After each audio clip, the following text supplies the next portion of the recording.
अस्सलाम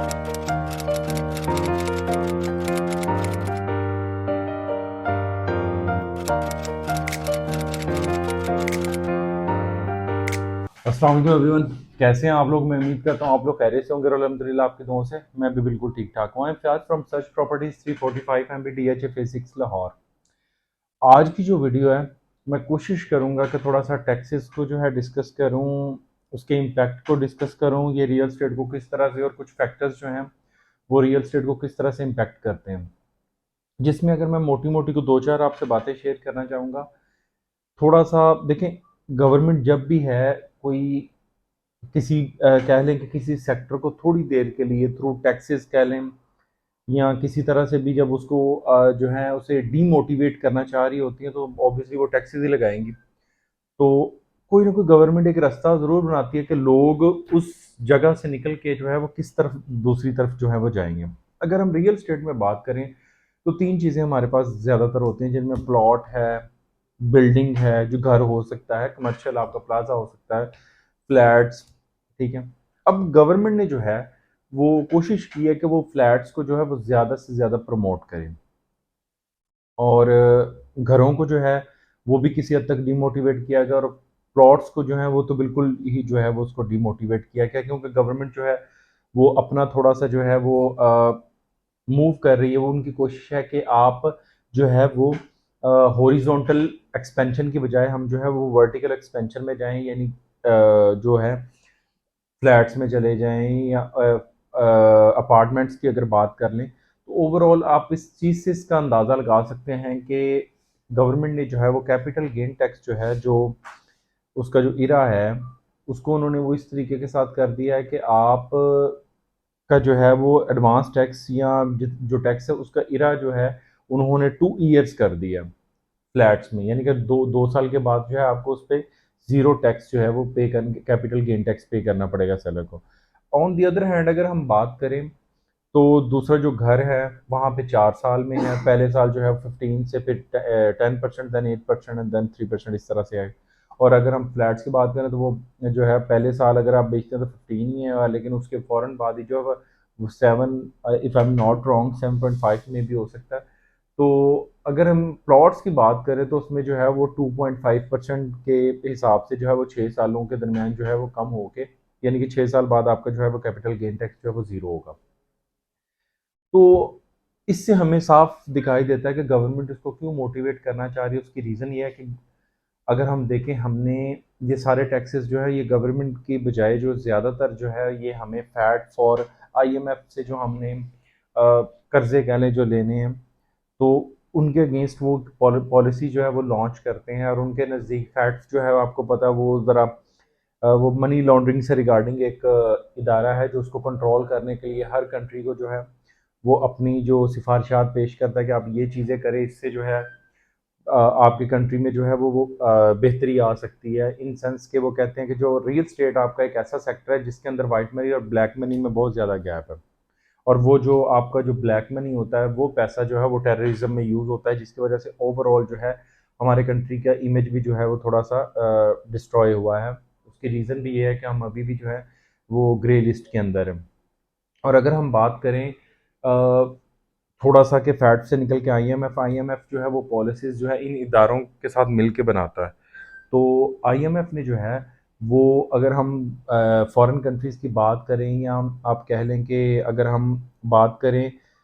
वेस्ट जो हमारे कंट्रीज़ हैं, यूरोपियन कंट्रीज़ हैं, वहाँ पे जो है वो फ्लैट्स को और इन चीज़ों को ज़्यादा प्रमोट किया जाता है। उनके माइंड के अकॉर्डिंग जो है अगर एक बंदा है तो उसके पास बाइक होनी चाहिए, 4 बंदे हैं उनके पास गाड़ी होनी चाहिए, यानी कि वो चीज़ों की जो यूजेज है वो चाहते हैं कि वो थोड़ा सा जो यूज़ ऑफ रिसोर्सेज है उस पर हमारा कंट्रोल होना चाहिए, बजाय कि अगर एक बंदा है तो वो गाड़ी, और अगर कोई 30-40 बंदे वो उनकी कोशिश होती है कि वो जो पब्लिक ट्रांसपोर्ट यूज़ करें। सो इसी चीज़ को जो है मुझे लगता है कि पाकिस्तान में भी जो है वो इम्प्लीमेंटेशन करने की कोशिश की जा रही है, जो कि हमारे कल्चरल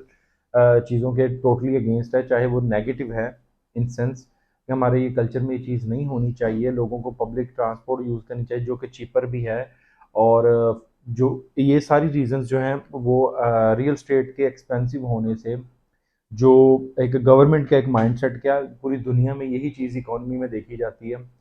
कि जब आपके अब देखें घर के जितने रेट्स बढ़ चुके हैं, 12-13 करोड़ के करीब तकरीबन एक कनाल का घर जा चुका है डीएचए के अंदर, और 7-8 करोड़ का भी है। बट मैं बात करूं, अगर मैं थोड़े से अच्छे फेज़ की अगर बात करूं, तो अगर नॉर्मल फेज़ की भी बात करूं तो तकरीबन 7-8 करोड़ तक तो चला ही गया। अब उसका डायरेक्टली या इनडायरेक्टली इम्पैक्ट क्या पड़ रहा है कि जो बेचारा वर्कर तबका है, वो उसकी जो है वो परचेजिंग पावर कम होने की वजह से ना सिर्फ वो चीज़ें खरीद पा रहा है, जो कि इकोनॉमी में प्रोडक्टिविटी जो है, क्यों वर्ड यूज़ हुआ था अनप्रोडक्टिव सेक्टर का, यही रीज़न थी कि लोग जो हैं वो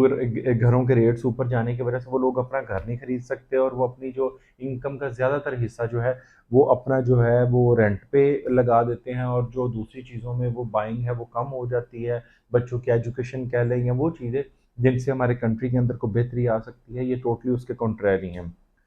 तो जिसकी वजह से जो है गवर्नमेंट इसको ना थोड़ा सा डीमोटिवेट कर रही है, ताकि लोग जो हैं वो अपना पैसा प्रोडक्टिविटी में यूज़ करें, इन्वेस्टमेंट में करें या कुछ इस तरह का काम करें। बिजनेस को मोटिवेट कर रहे हैं कि ताकि एक तो इससे ये होगा कि लोगों को जॉब्स मिलेंगी,